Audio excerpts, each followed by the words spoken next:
येत आहेत दौऱ्यावर, त्यांचं स्वागत आहे। साहेब, खरं तर नाशिक हा आपला बालेकिल्ला म्हणून ओळखला जातो, भुजबळांचा बालेकिल्ला म्हणून नाशिक ओळखला जातो। या बालेकिल्ल्यात आता दोन्ही शिवसेनेकडनं आगामी लोकसभांसाठी ताकद लावली जाते, वेगळ्या बैठका घेतल्या जाते, याकडे कसं बघता आपण? लोकशाही आहे आणि प्रत्येकाला आपापला पक्ष वाढवण्याचा, प्रचार प्रसार करण्याचा अधिकार आहे। तो अधिकार त्याने बजावलाच पाहिजे। आम्ही सुद्धा जे आहे, आमचं काही चुकत असेल, काही कुठे कमी पडत असू, त्याचं सुद्धा मार्गदर्शन त्यातून आम्हाला होतं आणि त्यातून आम्ही आणखीन पुढे जाणं। आणि म्हणून तुम्ही जे सांगितलं स्वतःच की भुजबळांचा बालेकिल्ला, तसाच तो राहील। साहेब, तुम्ही राष्ट्रवादी एक गट जो आहे तो हत्यात गेल्यानंतर अजूनही पालकमंत्री पदाचे वाटप झालेले नाही आहेत, त्यामुळे काही जण नाराज आहेत, अशी चर्चा सुरू आहेत। कधीपर्यंत पालकमंत्री पदाचे वाटप होतील? मला काही माहिती नाही, नाराज बिराज कोण आहे ते पण मला माहीत नाही। कामच एवढं आहे का नाराजी व्यक्त करायला सुद्धा वेळ मिळत नाही राव।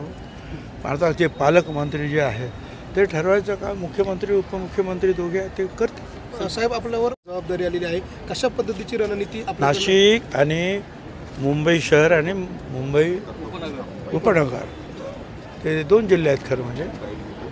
तर त्याची जबाबदारी जी आहे प्रसाराची राष्ट्रवादी काँग्रेस पार्टी, अजितदादा आणि आमची जी काही गट आहे ती जबाबदारी पार पाडणार आहोत। मोठी जबाबदारी आहे, कारण इथे 15 आमदार आहेत नाशिक जिल्ह्यात आणि तिकडे 36 आमदार आहेत। म्हणजे एवढी मोठी जी 41 आणि 50 आमदारांची कदाचित ती जबाबदारी आहे। ते करू आम्ही, जेवढं शक्य आहे तेवढं मला जे आम्ही करणार।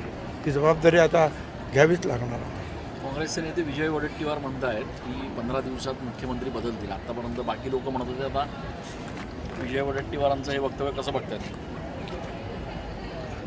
अजिबात बदलणार नाही, हेच मुख्यमंत्री राहणार आणि हेच दोघे जे आहेत आताचे उपमुख्यमंत्री ते सुद्धा तेच राहणार आणि आम्ही सुद्धा मंत्री म्हणून तेच राहणार। साहेब, खरं तर आपण उद्धव ठाकरे आणि त्यांच्याबरोबर ज्यावेळेस काम करत त्यावेळेला अनेक नेते शिवसेनेचे येवल्यामध्ये येत होते, नाशिकमध्ये येत होते, मात्र आता त्यांची भाषा काहीशी बदलली आहे। सुप्रिया सुळेंना मदत करा अशा प्रकारचं आव्हान मातोश्रींनी केलं आहे, जे आपल्या वेळेला केलं जात नव्हतं। असं आहे की आता ते ठीक आहे ना, आता महाविकास आघाडी जी त्यांची आहे इंडिया, त्याचा भाग म्हणून त्यांना ते करणं भाग ते करतील, त्यांनी करावं। सुप्रिया सुळे असंही म्हणताय की हा जो काही आमच्यातला जो वाद आहे तो काही दिवसांचा आहे, काही दिवसांनी आम्ही तुम्हाला एकत्र देखील बघायला मिळू। आता राष्ट्रवादीत कुठेही गट नाही असं ते म्हणतात। आनंद आहे सुप्रियाताईंनी जे सांगितलं त्याचं आम्ही स्वागत करतो आणि लवकरात लवकर त्या सगळ्यांनी आपल्याकडे यावं अशा अपेक्षा करतो एकत्र होण्यासाठी। धन्यवाद।